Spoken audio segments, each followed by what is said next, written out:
اب پختونوں کو جس کثیر تعداد میں گرفتار کیا جا رہا ہے صرف اس لیے کہ ان کو مسنگ پرسنز کی فہرست میں لا کے کھڑا کیا جائے گا. جب تحریک انصاف کے لوگ مسنگ پرسنز کی وہ لسٹ سامنے لے کے آئیں گے تو ان میں سے ان لوگوں کو باہر نکال کے کھڑا کر دیا جائے گا, ان کی ویڈیو بنوا دی جائے گی, دیکھیے جی اس کا لسٹ پہ نام تھا. جیسے وہ ابھی ایک صاحب کو کہا گیا کہ میرا جی 98 نمبر پر وہ دیکھیے مسنگ لوگوں کا مطلب یہ ہے کہ جو لوگ اپنے گھر ابھی تک نہیں پہنچے. اب اس کا یہ مطلب نہیں کہ سارے کے سارے مار دیے گئے ہیں, اور اس کا یہ مطلب بھی نہیں کہ سارے کے سارے زندہ ہیں. سو مسنگ پرسن یہ کہنا اور ان لوگوں کا سامنے آ جانا اور پھر اس بات پہ واہ ویلا کرنا کہ دیکھیں جی یہ تحریک انصاف کہہ رہی ہے کہ یہ مسنگ پرسنز ہیں, تو مسنگ تو وہ ہیں, لیکن جو لوگ تاحال ابھی تک سامنے نہیں آئے اور وہ فہرست میں بھی موجود نہیں ہیں اور کسی کے پاس بھی موجود نہیں ہے, اصل مسئلہ تو ان کا ہے. آنے والے وقت میں یہ فہرست طویل ہوتی جائے گی اور اس کے نتائج بالآخر سامنے آئیں گے, اور پختونخوا والے تو پہلے ہی بہت زیادہ غصے میں بھرے ہوئے ہیں. ہم ان کو مزید تیش دلانے کی کوشش کر رہے ہیں. میرا خیال ہے کہ اب حکمرانوں کو اس بارے میں سوچنا چاہیے کہ آخر آپ چاہتے کیا ہیں. اگر آپ یہ چاہتے ہیں کہ اس ملک کو توڑنے کی طرف لے کے جانا ہے تو پھر ٹھیک ہے, لگے رہو منا بھائی, پھر تو آپ کا جس طرح دل چاہتا ہے آپ کیے جائیں, اور ایک وقت آئے گا جب یہ ایسے محرومی کے بارے میں لوگ بغاوت پر اتریں گے تو پھر تو بالآخر یہ ملک ٹوٹے گا ہی, خدا نہ خواستہ. لیکن اگر اس کو کسی سمت لے کے آنا ہے, اس اونٹ کو کسی کروٹ بٹھانا ہے, تو میرا خیال ہے کہ وہ سوچ والے لوگ جن کو ہم عزت نہیں دیتے, وہ افراد جو محب وطن ہیں اور پاکستان کے لیے کچھ کرنا چاہتے ہیں, ان کا ایک پینل بنا کے آپ کو بٹھانا پڑے گا اور ایک ایسا تھنک ٹینک بنانا پڑے گا جو اس میں سے مثبت نتائج برآمد کرے. یہ جو لوگ بیٹھے ہوئے ہیں, جو میٹرک پاس ہیں, جو ایف اے پاس ہیں, اور جن کی تعلیمی قابلیت بھی کچھ نہیں اور سینیارٹی بیس پہ یہ سامنے آ کے بیٹھ گئے ہیں, یہ لوگ کچھ نہیں بیچتے اور نہ ہی ان سے کوئی نتائج برآمد ہو سکتے ہیں. یہ اناؤں کے مارے ہوئے گھٹیا قسم کے لوگ ہیں. یہ ابھی وہ دیکھ لیجئے, مظہر برلاس ہیں ہمارے ایک صحافی, بڑے کریڈیبل سینئر صحافی ہیں.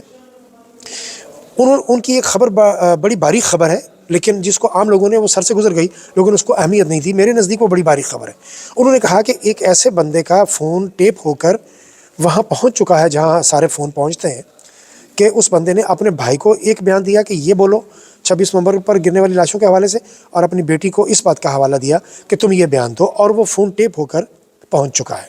یعنی سیدھا میں نے اس سے جو اخذ کیا ہے وہ یہ ہے کہ نواز شریف نے اپنے بھائی کو جو کہا کہ یہ والا بیان دو, اور اپنی بیٹی کو کہا کہ یہ والا بیان دو, اور پھر مریم نے وہ کہا کہ میں نے اپنے پولیس کو گولی چلانے کا حکم نہیں دیا تھا, اور وہ مسخرے نوٹنکی شہباز شریف نے یہ کہا کہ میں ممنون ہوں, اداروں کا مشکور ہوں, سپہ سالار کا, کہ اس نے اسلام آباد میں ہونے والے اس انتشار کے حوالے سے ہماری بہت مدد کی. یعنی دوسرے لفظوں میں یہ کہ خاندان شریفہ واردات کر رہا ہے بڑی باریک, یہ سارے کا سارا ملبہ اٹھا کے اداروں پر ڈال دینا چاہتا ہے, اور یہ بدنام کرتا ہے اداروں کو, اور یہ خاندان ہمیشہ سے بدنام کرتا ہے. دیکھیے میں اس بارے میں بار بار اظہار کرتا ہوں اس چیز کا کہ یہ وہ خاندان ہے جس نے ہمارے اداروں کو بہت زیادہ بدنام کیا, کرتے یہ خود ہیں, ڈال ادارے پہ دیتے ہیں. محسن نقوی اس میں شامل ہے, رانا ثناء اللہ شامل ہے, عطا تارڑ شامل ہے, خواجہ آصف اس میں شامل ہے, شہباز شریف شامل ہے, مریم نوٹنکی اس میں شامل ہے, یہ جو کچھ بھی ہوا ہے. اور ابھی یہ لوگ چاہتے ہیں کہ ہم اس میں سے پتلی گلی سے نکل جائیں اور ادارے جو ہیں ان کی گردن پر یہ سارا ملبہ ڈال دیا جائے تاکہ کل کو یہ جواب دہ ہوں. میرا خیال ہے کہ ادارے کو اس بارے میں ایک بڑا پازیٹیو سٹانس لینا چاہیے, اور اس پر اس کا جو بھی احاطہ ہو اس کو کرنا چاہیے.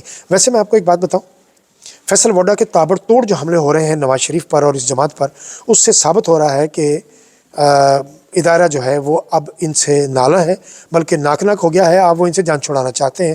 یہی وجہ ہے کہ اب نواز شریف کے بارے میں پھر سے خبریں آ رہی ہیں کہ نواز شریف باہر نکلنا چاہتے ہیں, اور واپس جا کر وہ اینٹی اسٹیبلشمنٹ ایک بیانیہ پھر بنائیں گے اور اپنے آپ کو شہیدوں میں شامل کرانا چاہیں گے. وہ ہمیشہ ایسے ہی کرتے ہیں, انگلی کٹوا کے اپنا نام شہیدوں میں لکھوانا چاہتے ہیں, جبکہ یہ سب لوگ جانتے ہیں کہ یہ غدار وطن ہے, اس نے ہمیشہ پاکستان کی پیٹھ میں چھوڑا گھونپا ہے. یہ وہ خاندان ہے. رہ گیا معاملہ کہ اس کا یہ کہنا فیصل وڈا کا کہ ان میں سے کوئی انگریزی کا ایک پیرا نہیں لکھ سکتا, تو یہ بات تو ٹھیک ہے.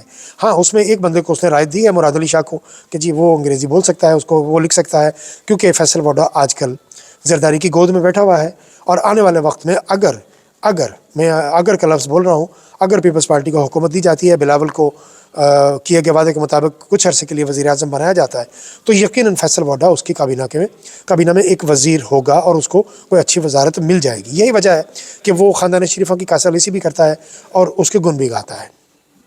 اور آخر میں خرم دستگیر کی وہ ہلکی سسکیاں آپ نے سن لی ہیں. خرم دستگیر کہتے ہیں کہ 1 سال ہو گیا مجھے رابطہ کرنے کے باوجود نواز شریف سے میری ملاقات نہیں ہوئی، بہت سے لوگوں کی ملاقات نہیں ہو رہی۔ وہ لوگ جنہوں نے فارم 47 کو قبول کرنے سے انکار کیا ان میں خرم دستگیر بھی ہے۔ شکر ہے کسی معاملے میں تو خرم دستگیر کو غیرت آئی اور اس نے اس ہار کو قبول کیا۔ یہی وجہ ہے کہ نواز شریف کو غصہ ہے اس بات کا کہ جب میں نے فارم 47 کے تحت ہارا ہوا الیکشن میں نے جیت لیا، فارم 47 کے تحت میں بیٹھا ہوا ہوں، میری بیٹی بیٹھی ہے، میرا بھائی بیٹھا ہے، تو پھر تمہیں کیا تکلیف ہے؟ تم نے فارم 47 کیوں نہیں لیا؟ اور یہی وجہ ہے کہ شاید خاقان عباسی، مفتاح اسماعیل، وہ مشاہد حسین صاحب، آپ وہ بھی دیکھ لیجئے، مطلب یہ جتنے لوگ ہیں، محمد زبیر کو دیکھ لیجئے، یہ وہ سالڈ لوگ تھے نون لیگ کے، اس ناصر لیگ کے، جو تھنک ٹینک سمجھے جاتے تھے۔ اب یہ سارے لوگ تو فارغ ہو گئے۔ اب پیچھے جو کچرا بچا ہے، اب اس کچرے میں دیکھ لیجئے کون بچا ہے پیچھے، یعنی سب سے زیادہ جو اس وقت بانکوئیے ہیں اچھے والے، ان میں عطا تارڑ شامل ہے یا طلال چودھری شامل ہے۔